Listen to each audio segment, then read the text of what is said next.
साथ मैं हूं मनीषा शर्मा। धान खरीद का खेल, जी हां, दरअसल गरियाबंद में ओडिशा सीमा से लगे देवभोग क्षेत्र में ओडिशा से आने वाले धान को रोकने के लिए प्रशासन ने 15 चेक पोस्ट लगा दिए गए हैं, लेकिन रोकने की जो जवाबदारी है वो स्थानीय कर्मियों और होमगार्ड के भरोसे छोड़ दी गई है।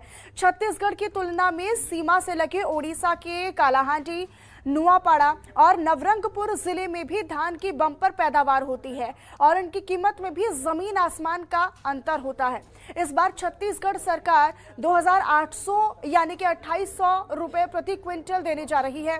धान की बात करें तो ओडिशा में धान की सरकारी कीमत महज 1800 रुपए है। वहां की विक्रय प्रक्रिया भी जटिल है। अब ऐसे में ओडिशा का धान हर बार की तरह इस बार भी बिकने के लिए कोचियों पर के माध्यम से पहुंच रहा है। सरकार ने 15 क्विंटल प्रति एकड़ लेने का ऐलान किया है, जबकि यहां का औसतन उत्पादन 8 से 10 क्विंटल ही है। यही वजह है कि कोटा पूरा करने के लिए यहां के हर किसान को उड़ीसा के धान की आवश्यकता होती है। खरीदी शुरू होने से पहले कई किसान अपने घरों में उड़ीसा का धान डंप कर लिया है, जिसको लेकर प्रशासन ने भी धरपकड़ अभियान और तेज कर दिया है। आपको ये बताएं कि पिछले 3 दिनों में देवभोग एसडीएम ने 3 गांव में डंप 700 से ज्यादा बोरा धान जब्त किया है और सीमा पार कर धान लाने वाले 4 वाहनों को भी जब्त करने की कार्रवाई की गई है। लेकिन नाकों पर यानी चेक पोस्ट पर आधी अधूरी व्यवस्था के चलते धान रोकने के हर संभव प्रयास का काट निकालकर तस्कर अब भी उड़ीसा का धान लाने में सफल हो रहे हैं। हालांकि प्रशासन ने अवैध परिवहन रोकने के लिए चाक चौबंद व्यवस्था और इंतजाम करने के दावे किए हैं, लेकिन इसी पर आज हम चर्चा भी करेंगे। जो देवभोग ब्लॉक है वो उड़ीसा से 3 साइड से घिरा हुआ है। बहुत ही पोरस बॉर्डर है, जिसके लिए हमने मेन चौक जो चौराहे होते हैं, जो पोरस बॉर्डर्स होती हैं, वहाँ पे हमने टोटल 15 चेक पोस्ट लगाए हुए हैं। चेक पोस्ट में ग्राउंड स्तर पे ड्यूटी लगाई गई है। कोटवारों की, सचिवों की, दल प्रभारी के रूप में संबंधित जो पटवारी होते हैं उनकी ड्यूटी लगाई गई है। ड्यूटी लगाने के अलावा लगातार हमारी तरफ से फूड डिपार्टमेंट, राजस्व, पंचायत और पुलिस डिपार्टमेंट की तरफ से लगातार गश्त जारी है। किसी भी तरह का अवैध धान परिवहन या भंडारण पाया जाता है तो उस पर कार्रवाई की जा रही है और आगे भी इस पर और दुरुस्ती लाई जाएगी और कार्रवाई करती जाएगी। अभी पटवारी का है सर, और रोजगार सहायक सचिव, पटवार और पुलिस आरक्षक जी। तो यहाँ पे कैसे कोई नहीं है? कोई तो आए नहीं है। आप अकेले हो? मैं अकेला हूँ आज। पुलिस कितने हैं यहाँ पे? पुलिस जो है ना, वो झीरी पानी और यहीं 2 जगह देखना है मेरे को, बोल रहे थे, अभी आए थे तो। एक पुलिस 2 जगह देखे? हाँ, एक ही। बाकी और स्टाफ कहाँ गया? आया ही नहीं। रहने वहने का कोई यहाँ पे बंदोबस्त? बंदोबस्त तो कुछ नहीं किया सर, आके देख रहा हूँ तो मतलब नकावर बना दी है और कोई मतलब नहीं? बाकी बैठने उठने के लिए भी कोई सुविधा नहीं है यहाँ पे। खड़े खड़े दोगे ड्यूटी? वही तो सर, आके गाड़ी खड़ा किया और तो ओडिशा में भी धान की बम्पर पैदावार होती है। धान की कीमत में भी जमीन और आसमान का अंतर देखने को मिलता है। बघेल सरकार फिलहाल अगर हम बात करें धान खरीदी की कीमतों की तो 2800 रुपए प्रति क्विंटल के हिसाब से भूपेश सरकार जो है वो दे रही है। देवभोग की बात करें तो यहाँ पर बड़ा खेल चल रहा है। ओडिशा सीमा से देवभोग क्षेत्र लगा है, लेकिन जब हम धान खरीदी में कीमतों की बात करते हैं, सरकारी कीमतों की बात करें तो जमीन आसमान का अंतर है। वैसे में सवाल कि आप चेक पोस्ट भी अगर लगाई जा रही हैं तो अवैध परिवहन को रोकने में इतनी कामयाबी प्रशासन की तरफ से क्यों नहीं देखने को मिल रही है? इतनी नाकाम प्रशासन की कार्यशैली क्यों नजर आ रही है?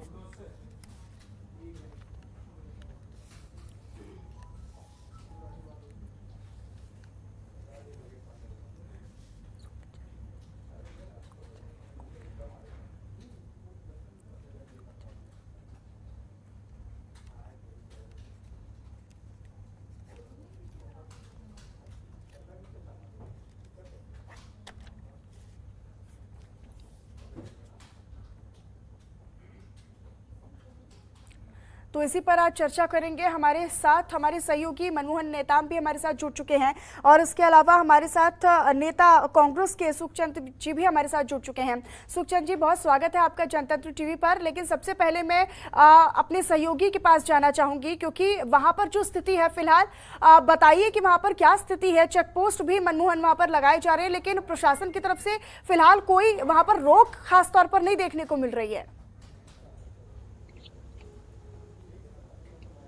बिल्कुल मनीषा, एक बात बता दूं कि छत्तीसगढ़ सरकार समर्थन मूल्य में धान खरीद रही है और धान खरीदने के जिस तरीके से 1 नवंबर से धान खरीदी हुई है, 1 नवंबर से ही पड़ोसी राज्य उड़ीसा का धान छत्तीसगढ़ के मंडियों में खपाने का साजिश किया जा रहा है।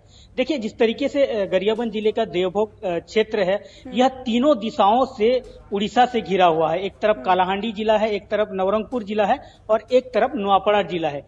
तो तीनों दिशाओं से जिस तरीके से उड़ीसा से घिरा हुआ है, तो जो धान के बिचौली हैं वो उड़ीसा का धान छत्तीसगढ़ के मंडियों में लाकर खपाते हैं और खपाने का जो उनका योजना है, योजनाबद्ध तरीके से लाकर खपाया जा रहा है। इसे रोकने के लिए सरकार के द्वारा, प्रशासन के द्वारा चेक पोस्ट लगाए गए हैं और चेक पोस्ट में भी अव्यवस्थाओं का आलम इसलिए कहूंगा, अव्यवस्थाओं का आलम इसलिए कहूंगा मैं, क्योंकि चेक पोस्ट में कोई चेक पोस्ट में एक ही सुरक्षा कर्मी है, तो कोई चेक पोस्ट में जो सुरक्षा व्यवस्था है वो भगवान भरोसे। तो जिस तरीके से धान के बिचौलिए हैं वो धान लाकर मंडियों में खपाने का उनका योजना पूरी तरीके से कामयाब साबित हो रहा है। देखिए मनीषा, एक कहावत है, तू डाल डाल में पात पात का खेल इस धान के खेल में चल रहा है और जो प्रशासन है, प्रशासन के लिए भी सबसे बड़ी चुनौती है।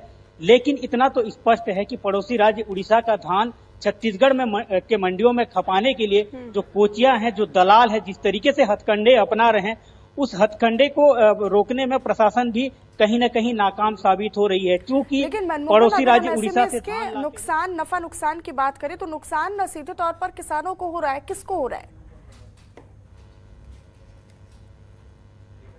देखिए मनीषा, नुकसान की बात करें तो सबसे पहले तो छत्तीसगढ़ सरकार को सबसे बड़ी नुकसान होगी, क्योंकि पड़ोसी राज्य उड़ीसा का धान लाकर छत्तीसगढ़ के मंडियों में खपाया जा रहा है। तो इससे छत्तीसगढ़ सरकार को आर्थिक नुकसान होगा और दूसरी तरफ छत्तीसगढ़ के गरियाबंद जिले के देवभोग क्षेत्र के किसानों को भी नुकसान है, क्योंकि उनके रकबे में जो कोचिया और दलाल हैं वो पड़ोसी राज्य का धान लाकर खपा रहे हैं। तो कहीं न कहीं सरकार को भी नुकसान है और किसान को भी नुकसान है। तो इसे लेकर अब जिला प्रशासन ने भी पूरी तैयारियां कर रखी है।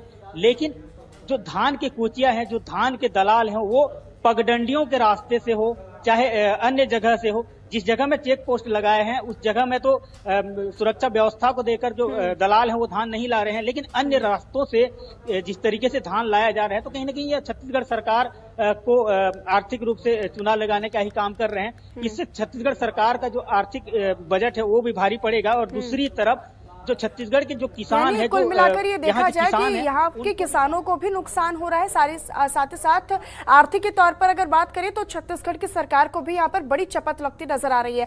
ठीक है, लेकिन सुखचंद जी, क्या आपकी तरफ से क्या कदम उठाए जा रहे हैं, सरकार की तरफ से क्या कदम उठाए जा रहे हैं? क्योंकि प्रशासन तो पूरी तरीके से विफल नजर आ रहा है अवैध परिवहन को रोकने में, और कहीं ना कहीं इसका नुकसान जो है, इसका खामियाजा जो है वो आप ही को आर्थिक के तौर पर राज्यों की सरकार को भुगतना पड़ेगा। तो इसको लेकर क्या कदम है?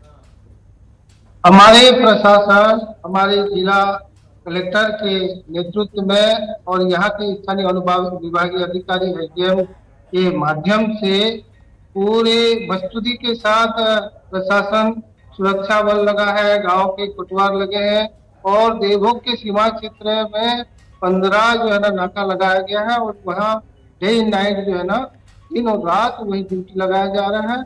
और अभी आपको मालूम होगा पिछले 2 दिन बाद में हमारे एसडीएम मैडम 700 बोरी धान जब्त की है, जो सीमा क्षेत्र से उड़ीसा से लाया जा रहा था और कड़ाई से जो है ना निगरानी रखा गया है और उनमें मुस्तैदी के साथ कार्य किया जा रहा है और जितना ज्यादा हो सके उड़ीसा का बोगस धान छत्तीसगढ़ न आए और हमारे शासन को आर्थिक नुकसान न हो, इसमें हमारे प्रशासन मुस्तैदी से लगा हुआ है और किसी भी प्रकार की कोताही नहीं बरता जा रहा है।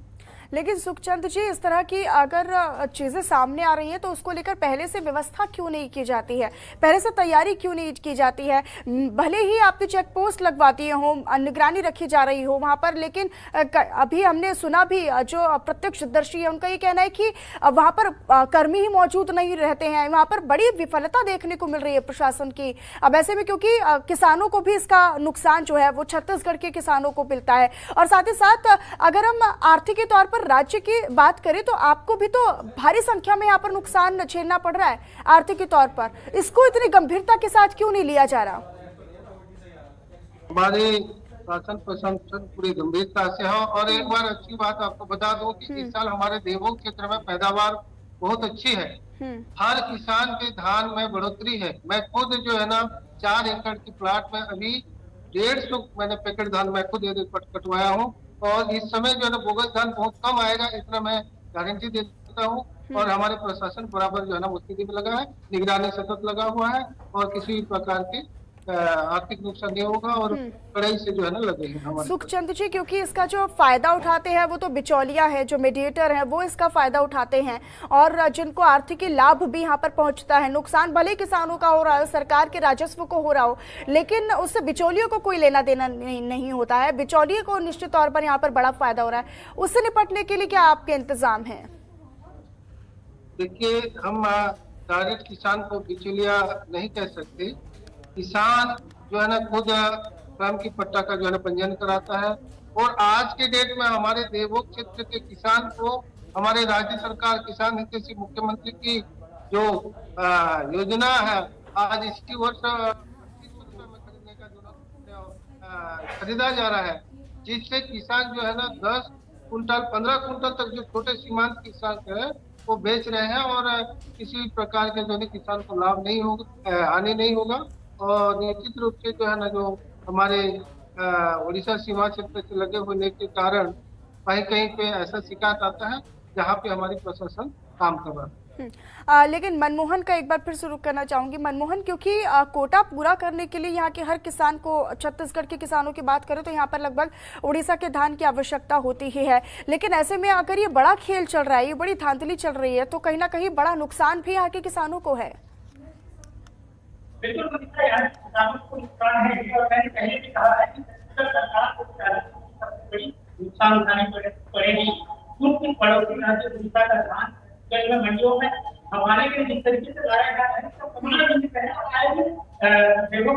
के द्वारा कार्रवाई बिल्कुल भारी नुकसान यहाँ पर देखने को मिलता है। हमारे साथ बीजेपी नेता डॉक्टर योगीराज माखन कश्यप भी हमारे साथ जुड़ चुके हैं। योगीराज जी, आपका भी बहुत स्वागत है इस चर्चा में हमारे साथ शामिल होने के लिए।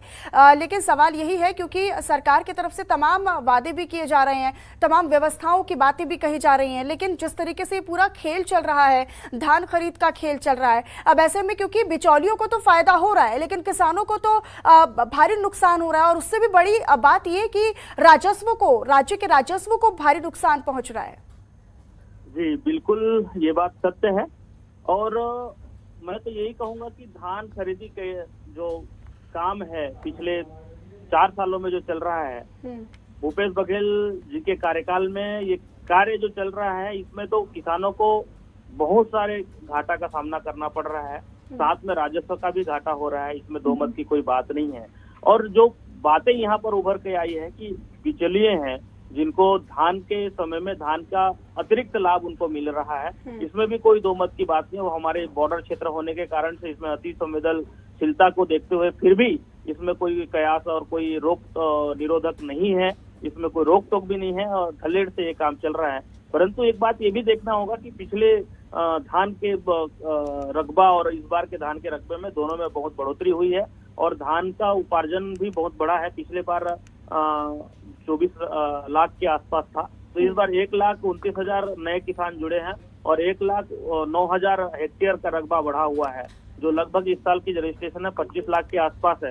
तो ये मानना है कि इस बार धान की भी उपज बहुत अच्छा है और धान का खपत भी बहुत अच्छा है। मैं तो ये बोलूंगा कि अगर मान लो किसान, भूपेश सरकार से मैं एक निवेदन करना चाहूंगा कि ये जो स्थिति परिस्थिति निर्मित हो रही है, 15 साल के भाजपा शासनकाल में था, इस तरह की निर्मित नहीं हुई थी। आज किसान भी परेशान है कहीं ना कहीं इस रवैये को देख करके। आज गांव के एक व्यक्ति भी परेशान है। ऐसा नहीं कि हम एक पहलू को देख रहे हैं तो दूसरा पहलू छूट जा रहा है, ऐसा विषय है इसमें देखने को मिल रहा है। जी तो हमारे साथ जुड़े हुए हैं कांग्रेस नेता की तरफ से, लेकिन सुखचंद जी आप ये कह रहे हैं कि किसान तो कोई उनको दुख नहीं है, कोई परेशानी नहीं है, लेकिन यहाँ तो हम सुन रहे हैं कि डॉक्टर योगीराज जी ये कह रहे हैं कि बहुत परेशान है किसान तो। वो बिल्कुल निराधार बात है। और किसान इतना उत्साहपूर्वक, और इस साल तो किसान इतना खुश महसूस है कि किसान को टोकन काटने में भी दिक्कत नहीं है, कि घर बैठे जो है ना ऐप के माध्यम से खुद के मोबाइल से टोकन काट रहे हैं, किसी भी प्रकार की परेशानी नहीं है। और 3 महीना जो 2 महीना में खरीदा जाता था उसको 3 महीना कर देने से आज भी मेरे गांव में भी समिति मंडी है, धान खरीदी हो रहा है। मुश्किल से 5,000 4,000 ऐसे कुंटल धान आ रहा है, 4,500-700 क्विंटल धान आ रहा है, और किसी प्रकार के किसानों को परेशानी नहीं है। और हमारे मित्र को जो किसानों की जो आज रोना पड़ रहा है, पिछले 15 साल में ठीक है उनको मालूम है, पूरे ठीक है। यानी सुखचंद जी आपका ये कहना है कि किसानों को कोई परेशानी नहीं हो रही है, लेकिन राजस्व को नुकसान तो हो रहा है। इस बात को तो आप स्वीकारिएगा कम से कम, क्योंकि अगर अवैध परिवहन रोकने में अगर आपका प्रशासन नाकाम हो रहा है तो निश्चित तौर पर इसका जो फायदा है, इसका जो अगर हम उसके बड़े पैमाने पर फायदे की बात करें तो बिचौलियों को हो रहा है, लेकिन इसका जो नुकसान है बड़े स्तर पर किसानों को पहुंच रहा है, जो कि नहीं होना चाहिए। तस्वीरें कुछ और कह रही हैं, जो खबरें हैं वो कुछ और कह रही है, लेकिन आप कुछ और कह रहे हैं। आप दोनों मेहमानों का हमारे साथ इस चर्चा में शामिल होने के लिए बहुत शुक्रिया। मनमोहन आपका भी जानकारी साझा करने के लिए धन्यवाद। रुक रहे एक छोटे से ब्रेक के लिए, फौरन हाजिर होंगे।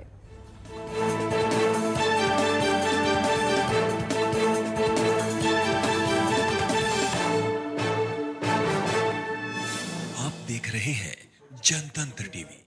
क्या आप दुबले पतले कमजोर हैं, आपकी सेहत नहीं बनती, भूख कम लगती है, वजन नहीं बढ़ता?